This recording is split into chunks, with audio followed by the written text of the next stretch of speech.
Everyone, so let us start with question number 26, which is under section C. We have already covered section A and section B. So if you want to check the answers, if you want to check the proper explanation of section number A and section B, so I will give the link of section A and section B in the description box. You please go through it. Okay. So well, let us start with question number 26. This is the output based question. You have to find the output of this code. We have a string given here.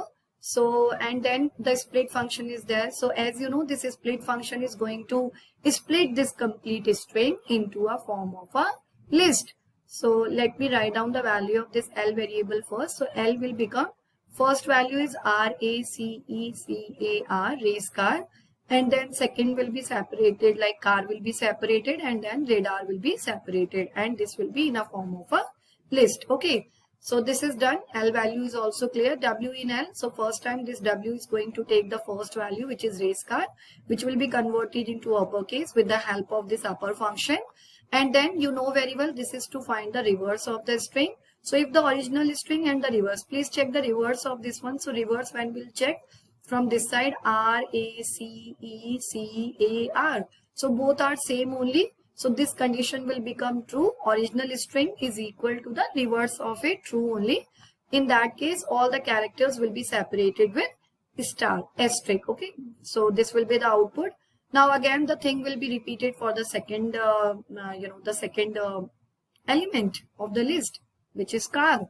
So car and car will be converted into uppercase. But when you will find the reverse of car, it will be RAC, which is wrong only, false. So in that case, it will go to else block and the characters will be separated with hash, right? C hash, A hash and R hash. So this and this will be the output. And then one more for the last one, which is radar. And again will be converted into uppercase, and radar, when you will find the reverse of it, you will be getting the same only. Both are same, so true. And in case of true, it will be separated with asterisk. So the final answer you understood. This will be separated with asterisk, this one with hash, and this one with asterisk. Okay. Now we have the SQL, SQL based question, which is considered as, I think, the easiest question in the whole question paper. Consider the table orders given below and write the output of the SQL queries. So here you have select item and sum of the quantity from orders, group by item. Okay, so group by clause will work first, item. So here you check, we have the item column, and group by means the same value will be grouped together. So first we are going to consider rice and rice, rice and rice. Okay, this is the item. So rice item, rice. Okay, and the second one is pulses, pulses. So this one pulses, pulses. So pulse, and the third one is wheat and wheat and wheat. Okay, 3. So wheat, right?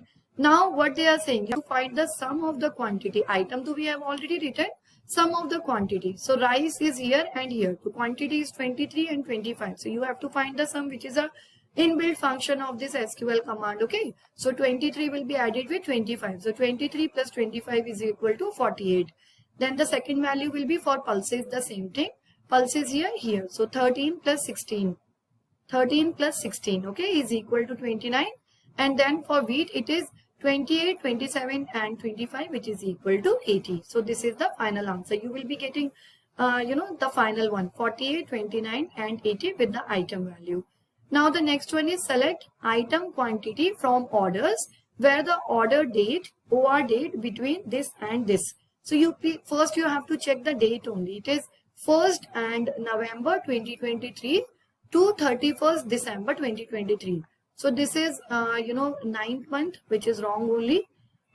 Then we have the another one. So second part of this question number 27, select item quantity from orders where order date between this and this. So this is 1st November 2023 and 31st December 2023. So in between this one, so 2023, so this one and this. Okay, these two are actually falling in between the given range. And we have to pick the item and the quantity. Okay, so item for this is rice and wheat.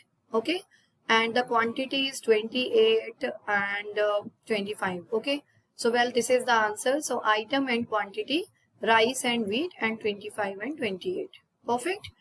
Next is we have the select command, select order number order date from orders table where item is equal to wheat. So please check it. Item is equal to wheat here. Yeah, item is equal to wheat here. So this is wheat and wheat and wheat. And the rate should be greater than equals to 60. So 65 is greater than 60. 55 is less than 60. And equal to is also there. So these two. So we have to display the order number. So order number for this is 1004. Okay. And then we have the order number for second one is this one 1007. Okay, and then we have the order date. So for this order date is 2023 12/25, perfect, and then 2024 4/30. So that's the correct answer for this third part. 27, third part. Next is we have one Python code here. Write a user defined function in Python named show in lines. This is the name of the function, user defined function, which reads content of a text file named story.txt and displays every sentence in a separate line. Assume that the sentence ends with a full stop, a question mark, or an exclamation sign or mark. Okay. For example, if the content is of the file story.txt is this, so the content is ending with question mark, exclamation sign, or full stop. So it will display like this. Okay. So this is also the end of the line. This is also the end of the line, and this is also the end of the line. Understood? So now the name of the the function is given already. It is show in lines. So def is the keyword to define the function show in lines. So the proper indentation you please write it from here. Def show in lines, and then you have to open the file. Obviously you have to open the file. The name of the file is story.txt. So f is equal to open story.txt and in read mode, because the file content we have to consider it is already there. So you will open it into read mode. Now, as you have to read the whole content of the file, so read, the read function of the file will read the whole content, the, individual character wise. So that data will store into a data variable. And now we are executing a for loop here for ch in data. That means we are reading all the content. We actually have to check for full stop, question mark, and exclamation sign. So these two are going to break the line. Otherwise, the content will be in continuation. So well, you know very well you can use the membership operator. In is a membership operator. With the help of this in, you will be able to check it, right? So we have this for ch in data.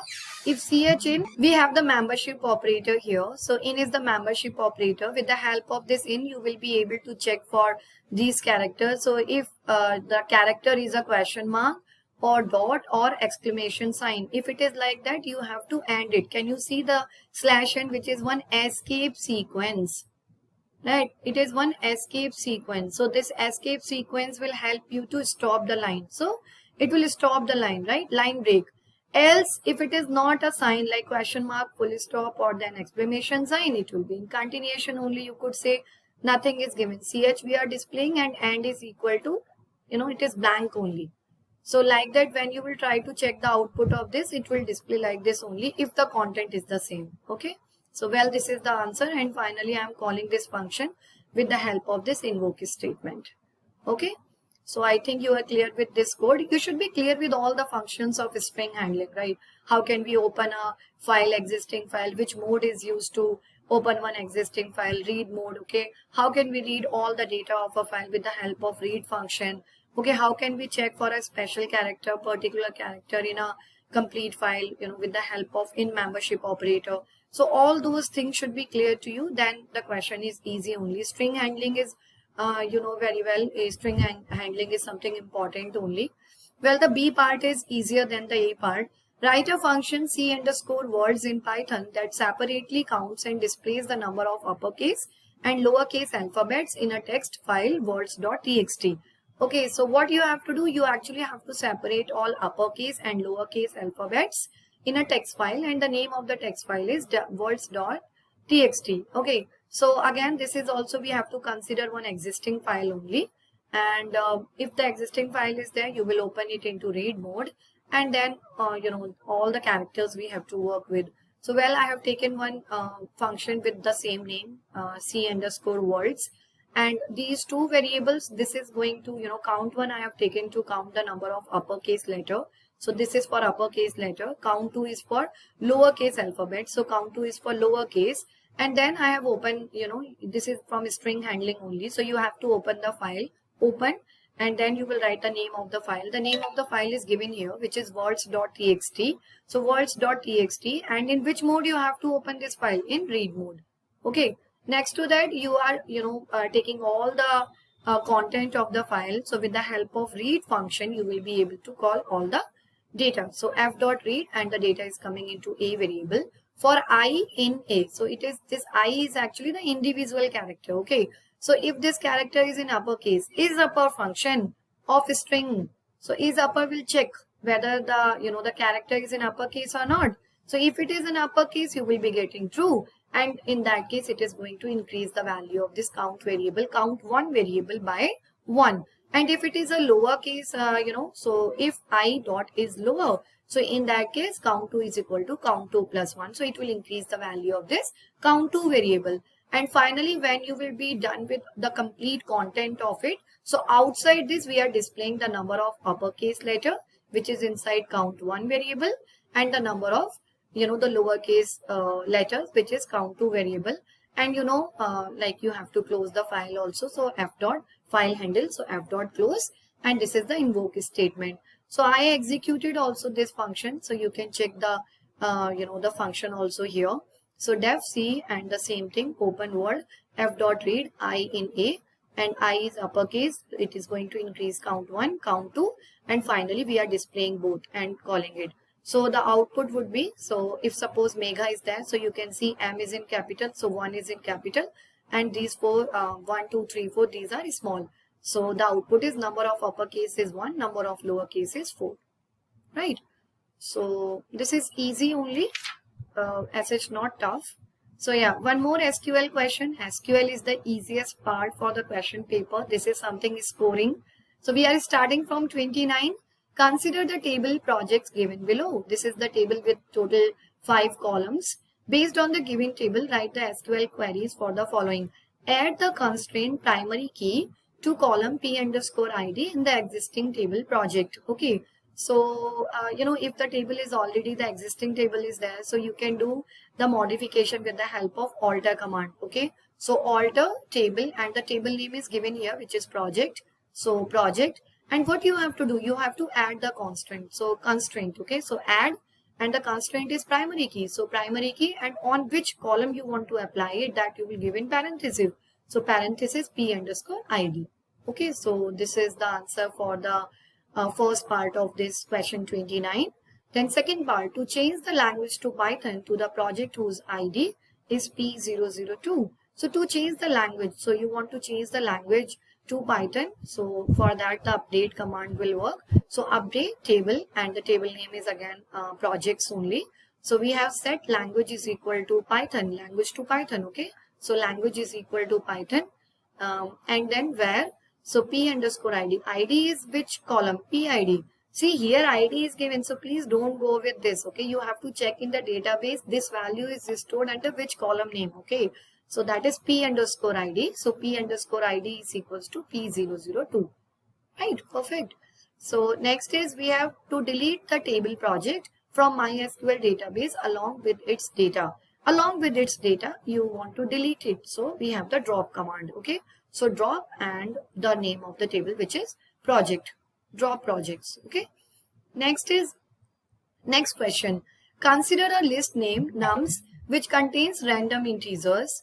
Write the following user-defined functions in Python and perform the specified operation on a stack named bignum. Now we have two functions given here. We have pushBig and popBig. So it checks every number from the list nums and pushes all such numbers which have 5 or more digits into the stack bignums. Stack, is a type of list only, which is based on LIFO structure. Okay. LIFO structure, last in first out. So we have pop, big. Pop is the delete operation is called pop, and the push is to insert operation is push operation. So this is for pop, and what they are saying the same thing. This type of question every year is coming. Okay, like till you have the elements, you will be able to remove it. Otherwise, it should display stack empty. There is no element to delete in the given stack. Okay. Example is, suppose this is the given stack, okay, and list, which is a list only, and you have to push all the elements which are size given here, which have 5 or more digits. So you actually have to check the number of digits present in the individual element. Like this one is 1 2 3, 3 digits are there, so this you don't want to push, you don't have to push. Okay, 1 2 3 4 5, so this one you will push. So here you can see this is coming here. 1 2 3 is also not there, 6 elements are there, so this will be pushed. So like that only it is going to check the number of digits present in it, and all those values we are pushing into the list. So, and an execution of pop is, it is going to remove the element one by one. So I think question is clear to you. So let us discuss the answer of it. This is also, these type of questions are every time coming. So please check it. Big nums is the name of a list, right? Which is also a stack. And this is the in the question itself it is given. These all are the elements given over there. And then you have one def, and we have push big function. Okay, push big function. And then for I in nums, so I in nums, so what it will do from the list, given list, actually from the given list it is going to fetch individual values. So I is like the position 0 1 2 3 4 5, okay, then 6, then 7 and 8. So right, so like that only it is going to fetch the element. The very first time value of I is 213. Okay, 213, the first value of I is equal to 213. So it will find the length. Can you see I, and it will be converted into str. So this is called explicit type conversion. Explicit type conversion, right? So it is going to explicitly convert the type of it. And type is, we have the value, number value we are converting into string. So we string means it will be converted like this. It will be in double quotes or single quote, because in Python there is no difference in between single or double quotes. So now it will be converted into string, and then on string you can apply for the length function, because length function directly you can't apply on a number value. That's what it's compulsory for you to convert this one into a string form, right? So convert it. So when you will find the length of this will give you 3. So 3 is greater than equals to 5. It is false only. Right, false. So false means this will not be appended in the new stack, which is big nums. Now for the next value. So next is 10025. So 10I is now 10025. Again, it will be converted into a string. And then when you will try to find the length of it, it is 5. So 5 is greater than equals to 5. It's true only. So true means then the value will be appended.